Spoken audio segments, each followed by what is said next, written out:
Ready. Hi, everybody. This is Dee Dee Russell and Connor Eves and Caitlin Miller. And I am with weddingvenueowners.com and the Wedding Venue Owners and Managers community on Facebook. We share so much incredible, valuable information in that group that it is hard for all of our venue owners and managers to grasp it and to process it and to access it. So we're here to share some of the juiciest tidbits, the best little bits and pieces in case you missed it with Connor, Caitlin, and me. I love advertising. I love when you put a campaign out there and it succeeds, you feel amazing. You're like, I spent this money and it worked. And I did this and it resulted in me getting more awareness or people learning about me. So when you find the formula that's right for you, you just feel amazing. So some of the topics that have come up, obviously Connor is gonna share some great insight on Instagram and some of your social highways that lead you back to your website. I am obsessed with amazing websites. I search about 200 to 300 websites a week, actually. I am in there all the time. And every once in a while, one of you wedding venue owners shock me with gorgeous websites that have something I've never seen before. And sometimes you shock me with something I like to call the dirty underwear of websites, which I'm very sorry if that offends anyone, but some of your websites need some love and attention. If that was your best sales rep, he scared away everyone that stopped by so far and tried to knock on your door. And Caitlin is going to share some more insight on websites and the investments that might be bleeding your fund dry. You might have a big, nice, fat advertising budget, but you've saturated. You've kind of just eliminated a powerful punch in any direction because maybe you've had some charming sales reps or some great advice from the wrong people. That one, we need to do a whole one on that best friend that gives you really bad advice. We could do a series on that. I get calls about that every day.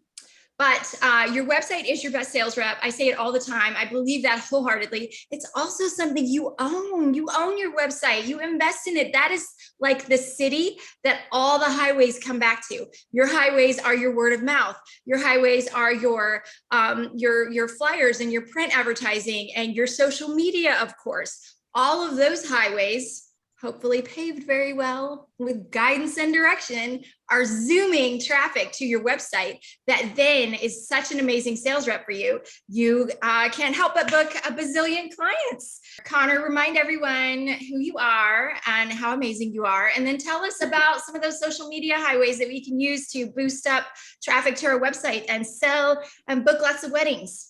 Yes. Well, I'm Connor. Caitlin's not in Austin, but We Do Weddings is technically located in Austin. And we also are connected with Mommy's Own, which is a Dripping Springs wedding venue. So I do both. And working in the wedding industry is so fun. And I feel like I learn stuff all day, every day, especially in social media. So I'm really excited to talk about this concept and this whole idea of doing some advertising through social media. And so my first kind of thing that I want to touch on is that social media is so great. If you're not doing it, do it. You need to be on Facebook. You need to be on Instagram. You need to be on Pinterest. There's so many other options, but those are the three main hubs. And I'll tell you why all three are important.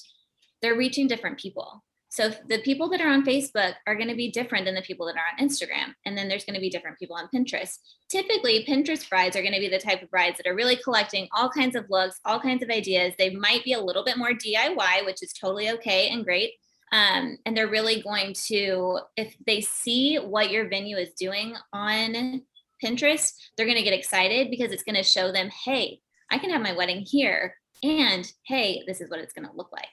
Then if you look at Facebook, typically the people that are using Facebook are a little bit older, which is fantastic, especially if you really love those second round weddings, elopements, micro weddings, everything like that.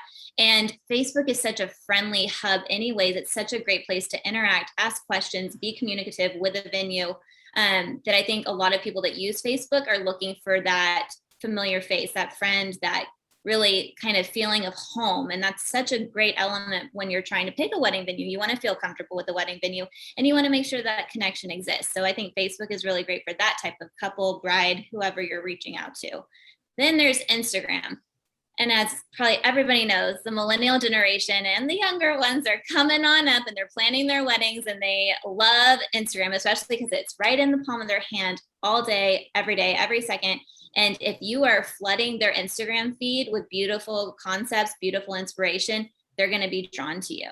And so within Instagram and Facebook and Pinterest, you have the option to pay for ads. But what we were talking about a little bit before we started recording was that you don't even necessarily have to do that paid road unless you want to do it. If you really focus on doing really great pictures, really varied pictures that show off not only your venue, but the experience of the venue, what people are going to do and feel like when they're actually in your space, people are going to love that.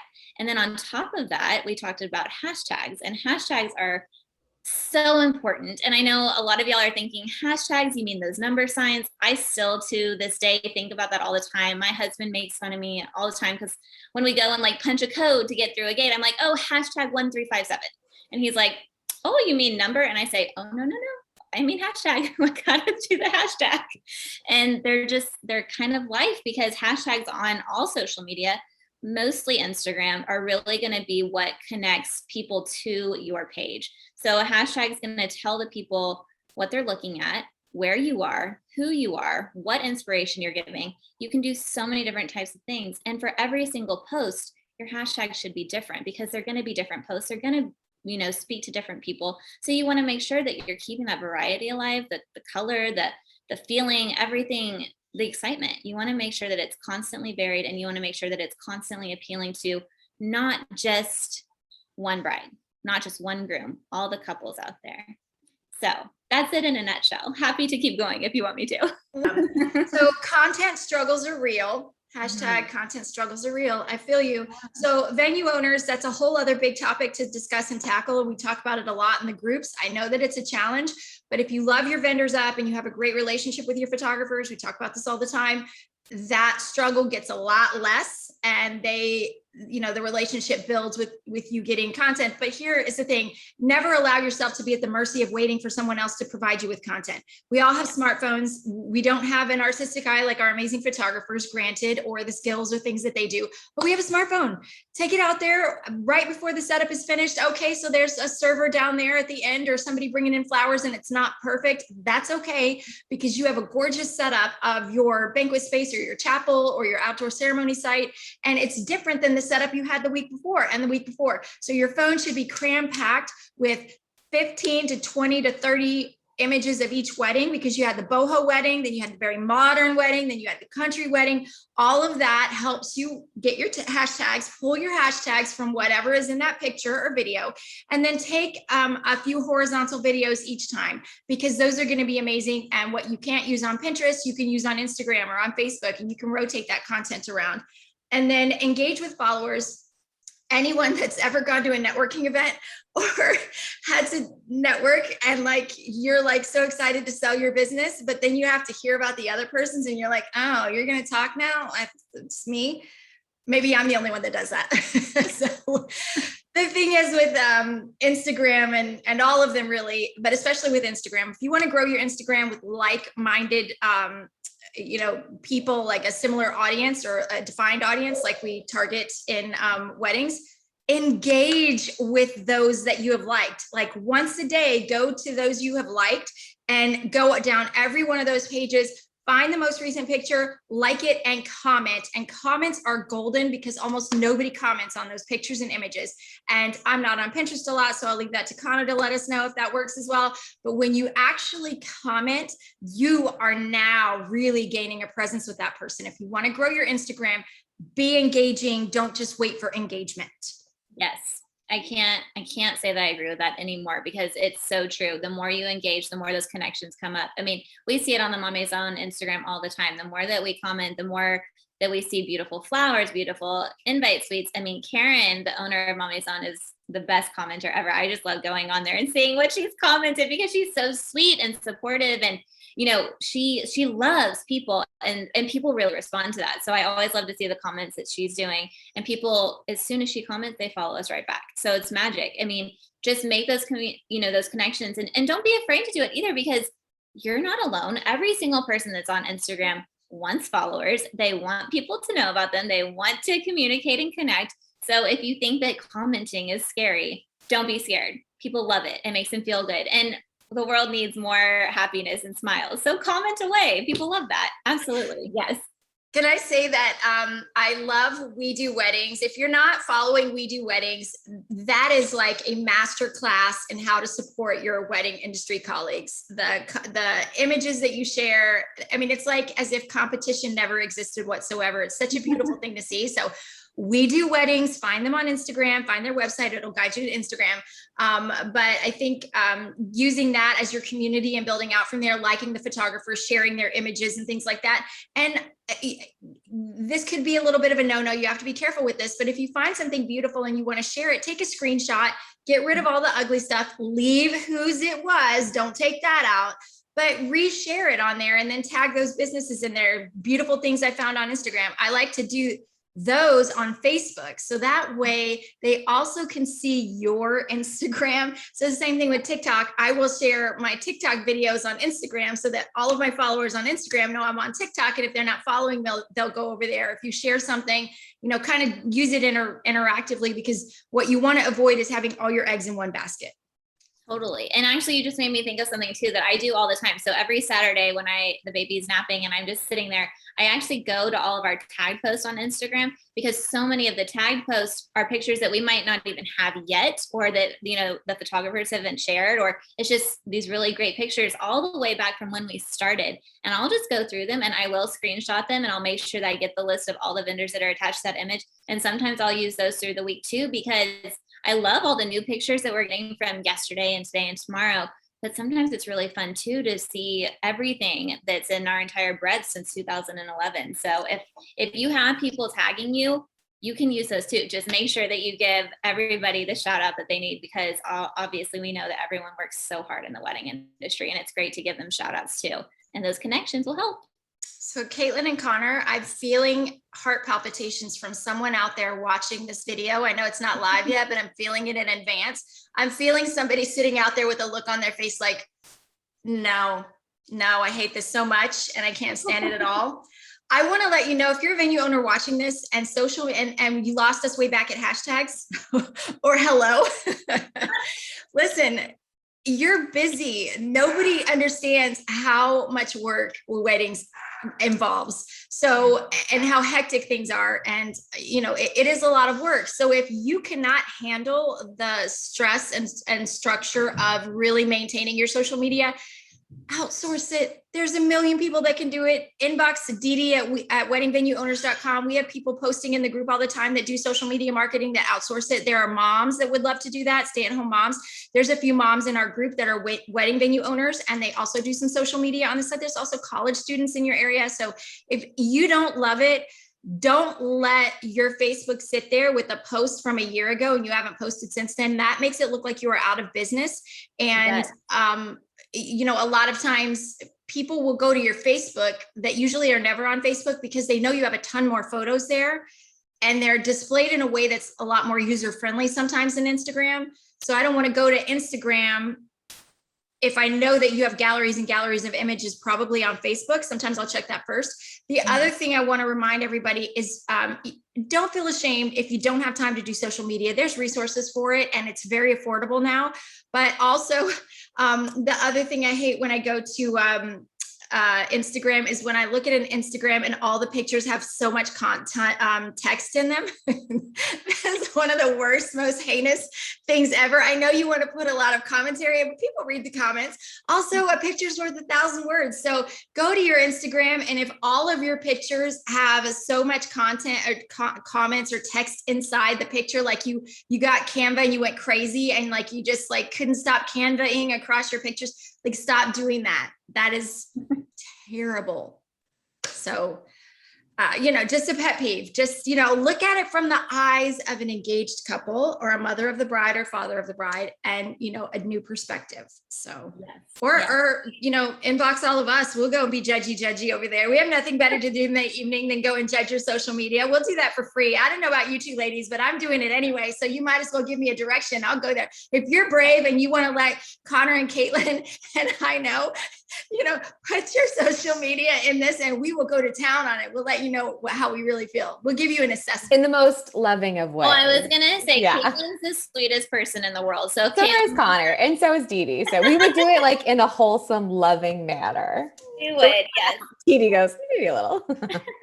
We all have some sass, but we definitely are wanting to help for sure. Absolutely. Imagine how amazing that would be, Caitlin, Connor, and me, like totally reviewing your social presence out there. And I am not a Pinterest person, so Connor would be awesome at that. And Caitlin is kind of a Renaissance woman, if you will, of all across the board with all the things, as well as a little bit of a cheat, because I hear in her domestic situation, she has, spy level intel on like big corporate graphics and design and social media. So Caitlin, when it comes to websites and all those social media roads leading back to the websites, what are some of the things that people don't do or maybe slip up on and maybe, aren't thinking about? Absolutely. I mean, your website, like you said, Dee Dee, it's your home. So I like to think of a website as you get a feeling for a website and you need to know what it is and what they're selling in the first 5 seconds that you log on to someone's website. I think that's the biggest thing we don't see. So when I log on or when I go to a venue website or a vendor website, I need to know within 5 seconds of getting on there, are you a photographer? Are you a wedding venue? Are you a catering company? I think we get a little too caught up sometimes in all things weddings is beautiful. And I'm just going to smack this beautiful couple photo on here. Yes, that's great. And you definitely need those images on your website. You need to know the client needs to know exactly what you're selling or what service you're offering within 5 seconds. And you think about like 5 seconds is like no time at all, but that is how our brains work. And I encourage you just to go to some other wedding venue websites and see what is the first instinct you get from them. What's the feeling you get? What kind of venue do you feel like that they are just from the get-go? It like literally set your phone 5-10 seconds and see if you can answer that question and then do it for your own venue. I know it's a little bit harder probably because you've seen your own venue website many, many times, probably more than you'd like to count, but I think it's a great way to kind of stop and look back. And so, I mean, that's something I think that is lacking. I think one of the other things too, especially for wedding venue owners, obviously we're there to try to get guests or brides and couples to book is a call to action button. You have to have those call to action buttons and they have to be visible.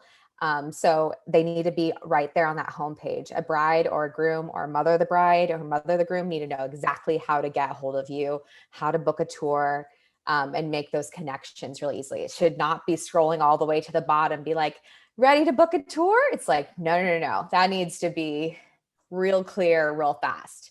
Because again, you just think about the human mind and how little, we actually sit there and read what's in front of us. So like you're saying with all the content in such like an Instagram post, sometimes less is more, even on your website. You don't need these testimonials that are pages and pages long.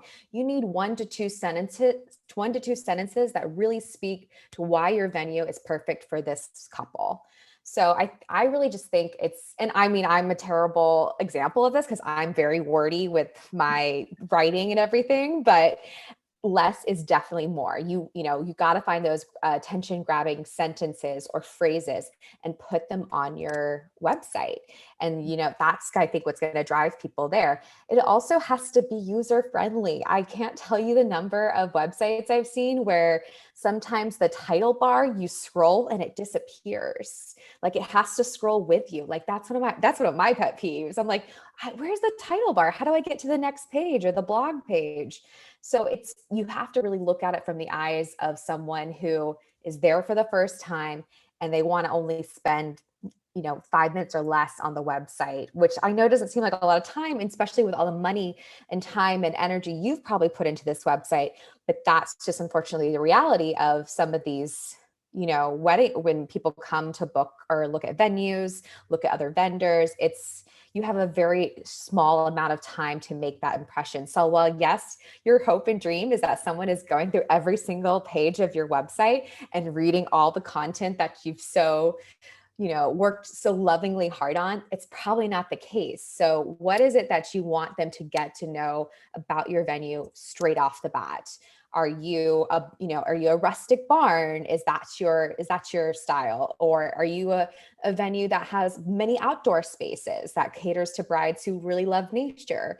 So I think it's just really making sure that your website speaks to whoever's coming on there right away and with a very clear message. So it can't just be all this. I mean, yes, we love the fluff, we love the floosh, we love the flowers, but you still need the floosh. I think I just made that word up. But you definitely just, you gotta almost get to the point a little bit faster than maybe some of us are used to, I'd say. And like Dee Dee was saying, you got to have a great website. It's got to be user friendly. You've got to have that call to action button. You've got to have that content that's updated constantly, because obviously we know trends are constantly changing. And if you don't have that, then all these Instagram ads or Instagram posts or Pinterest ads or Facebook posts that lead them back to your website, it's not going to matter, because then they're going to go and they're going to see that and they're like, oh, because that's when they walk further into the house and they're like, oh, well, the outside was cute, but the inside is a little messy. So that's what my advice would be. Clean that house up, make it sparkling. Make it beautiful. Well, and I wanted to touch on that. I probably see about 15% of the websites I go to that do not have wedding on the homepage. And if you are an and weddings venue, nothing wrong with that. That means you're a museum first or a restaurant first, or you have something else and you didn't want to do two websites. And I get that. But if you are an and weddings should still be on that homepage somewhere. If I have to search all over and then find rentals, guess who's not spending? I'm spending time searching because I research. Guess who's not spending time researching? It also makes me feel like you don't really care about the weddings. If weddings is not somewhere dominantly on that homepage, I'm out of there and quick. And I told the ladies that I wasn't going to be mean on this, and I'm trying really hard not to be. And I'm not a mean person, I swear. But I do have just in the name of research, I have a very long list that grows every time I do my weekly research through wedding venues of worst website I've ever seen and most amazing website I've ever seen. And I have a lot of most amazings. I fall in love with a lot of them, but the ones I fall in love with add something that I haven't seen before, or it's so clean and clear. It may not be something outrageously, mind blowing, but it might just be something so unique. And then the bad ones are just amazing. For example, and social media, some of the pet peeves, and I know we're running out of time, so we don't really have time to talk about budgets for advertising, which we will get to in one of our series. But when you have a horizontal image on Facebook and I go to your Facebook page and you put a nice vertical image in there and all I see is the fence with some weeds, because once you open it up, you see, oh, those are wildflowers and there's a chapel behind it, but you can't see that. Or you just see some sort of weird thing and you're not sure what it is. No one clicks on that. I click on it because I'm curious, why does this look so bad and weird? So make sure that you're not counting on someone doing extra steps to then see the beauty, like push past the mess, as Caitlin said, to get to something good. And make sure the links on your website work. Goodness gracious, if that doesn't drive me nuts. You have to realize some of those templates, if you did Wix or GoDaddy or whatever, however you built those, some of them have different links on each page. So it's not like if you put them on the homepage, they link all across. Sometimes they do. Sometimes you have to go to each page and click on those Facebook, Pinterest, whatever, to make sure that it works. And sometimes they don't work. And I would say about 40% of the time that I visit websites, those links do not work. And I did want to just touch on advertising spends. I know we're going to run out of time, but everybody's always asking, how much do you spend and what works? And I hate it when they ask that question in the group, because what works for someone in Austin is going to be so different than what works for someone in New York. Sometimes we give out, not us, of course, we give great advice, but other people give out really bad advertising advice. And it might depend on who you ask. But I wanted to just make the point that and Caitlin and I were talking about this. If you are overloaded with advertising on this website and this website and this website, and you're telling yourself, well, I only need to book one wedding, and then I'm justifying the cost of this. Is that the best advertising method you can get?